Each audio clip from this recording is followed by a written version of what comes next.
Chapter 385. Damn it. When Henry saw that Alex was not taking him seriously, he sneered before he said, "You're really very cocky." "Good. Since you like to act tough, I'll let you taste what pain feels like today, then. I'll destroy your manhood now." At this time, Albert hurriedly said, "Dad, don't rush to destroy his manhood. I still want to take a picture of him having intercourse with his mother-in-law. Why don't we break his hands and legs first? After that, we'll play around with him." "All right then," Henry grinned before he said, "let's break his hands and legs before we do a live broadcast of him."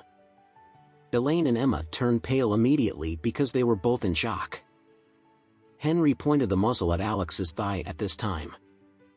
He looked at Alex before he sneered, "This is the price you have to pay for provoking my son."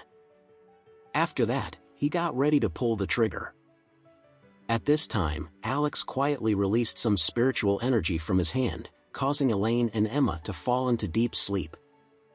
When Henry saw that the two women had already fallen asleep, he was shocked and he blurted out, "What happened?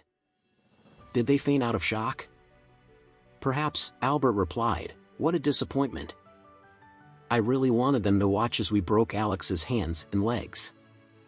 Henry replied, "That's easy. You can get some water to splash on them to wake them up. Of course, they'll both have to witness this spectacular performance today." When Alex saw that his wife and mother-in-law were already in deep sleep, he did not have to hold back anymore. He sneered before he said, "Do you really think you'd both be able to destroy me just because you want to?"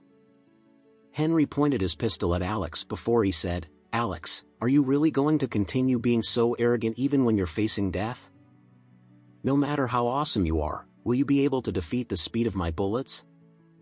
Albert was also very confident at this time and he said, "Alex, if you kneel down and beg me for mercy now, perhaps I can leave your legs alone so you can still have a good time later." In his opinion, even if he peeled off Alex's skin, he would not be able to relieve his hatred. He wanted to drink Alex's blood and eat Alex's flesh before cutting him up into pieces and feeding him to the dogs. As soon as he heard Albert's words, the expression on Alex's face changed immediately and in the blink of an eye, the stainless steel handcuffs suddenly broke into pieces. Henry and Albert were stunned by this scene. What kind of monster was Alex? How could he possibly break the stainless steel handcuffs with his bare hands? Albert hurriedly said, "Dad, this guy isn't normal. Let's kill him now." Alex sneered before he said, "You're still thinking of killing me now? Too late." After that, Alex raised his hand slightly as he held a piece of ornament in his hand.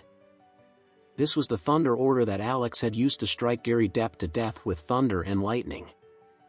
Henry was a little dumbfounded and he did not know what Alex was holding in his hand.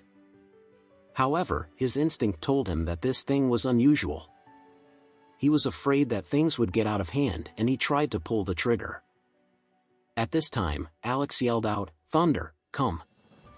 As soon as his words fell, thunder and lightning started flashing all over his body. The sight was so magnificent that it seemed as though he was a dragon. There were bolts of lightning all over the room. The entire living room was as bright as day at this time. Both the father and son could not react at all as they saw a white glow in front of them. After that, there was the endless rumbling sound of thunder in their ears. Both of them felt as though they were trapped in a sea of thunder and lightning at this time and they were so scared and frightened.